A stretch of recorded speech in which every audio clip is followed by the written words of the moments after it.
Peter had his priorities clarified. Peter, what's important to you? We need to have that done first. Then he needed to clarify his purpose.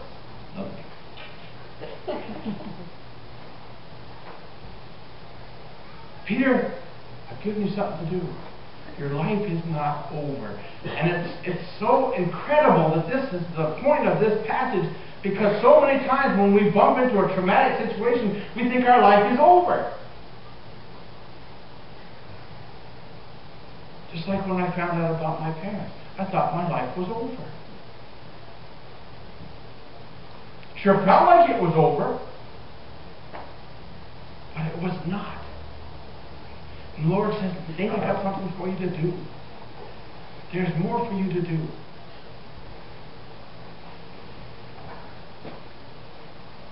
I had a rough time last night. Watching the news, they talked about one of their reporters who died in Iraq. Not from wounds, but from DVT. What is it? What's DVT? Deep vein thrombosis. Sitting too long, blood clots formed in his leg and come to his heart and killed him. And they talked to his wife. That was 5 or 10 years ago. And they talked to his wife, and she has become an advocate for DVT, for DVT awareness, to save the lives of others in his memory. And said it's cathartic to do that. You know what cathartic means? Therapeutic. It helped her to do that.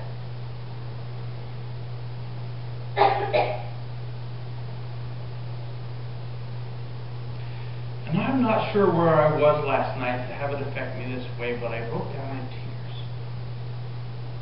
And I said, Lord, I don't like cathartic. I'm sick of cathartic.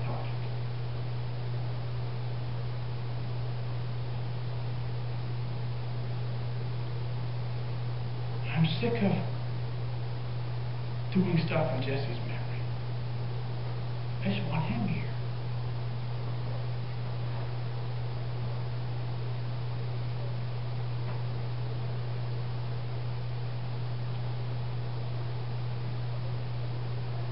Like I said, this message was for me.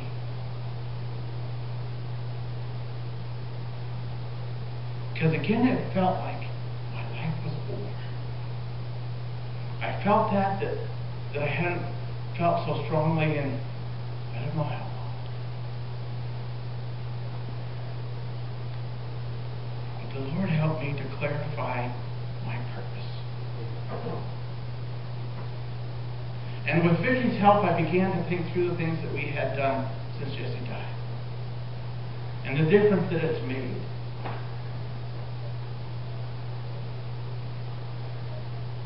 And the Lord did for me like He did for Peter. Life is not over. I've got something for you to do. So let's be doing it.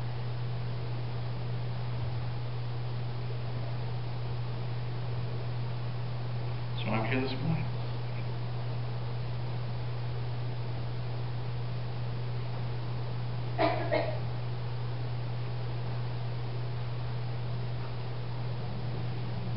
So Jesus helped clarify His priorities, Peter's priorities. He helped clarify His purpose. Peter, your life is not over. I have forgiven you. I've given you an opportunity to reaffirm your love for me. Now, do the job. Feed my sheep. Tend my lambs. Watch out for my little ones.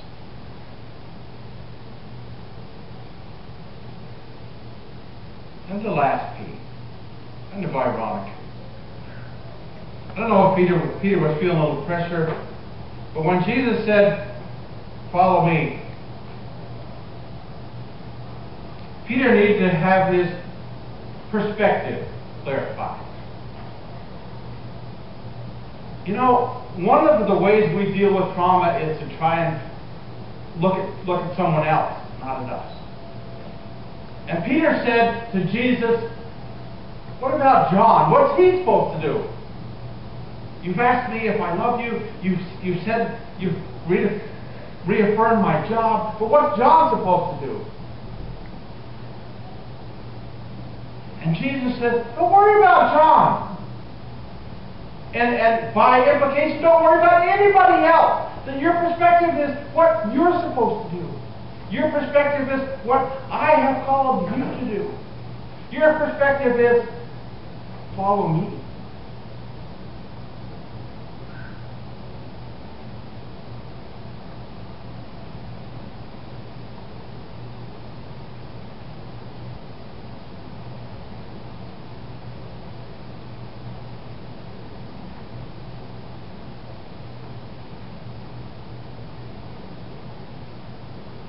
We need that perspective. We need that perspective clarified often. Because we have a tendency to say, what about them? What about him? What about her? Whereas Jesus says to us, what about you? And what about you and me?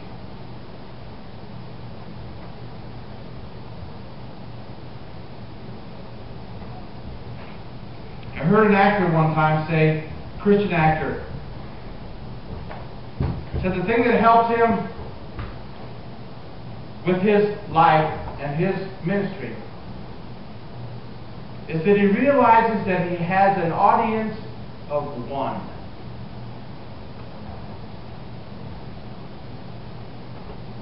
Not what will the critics think, not what will the audience think, not what will the company think, but what will Jesus think.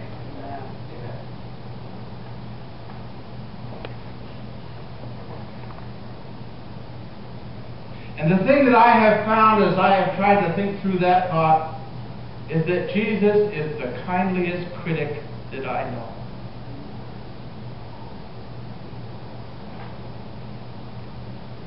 When I do something and come to Him and say, Lord, what do you think? There are times when He begins with, well.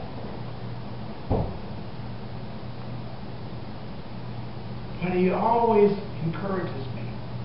He always lifts me. He always says, you can do it, Nate. He always says, good job.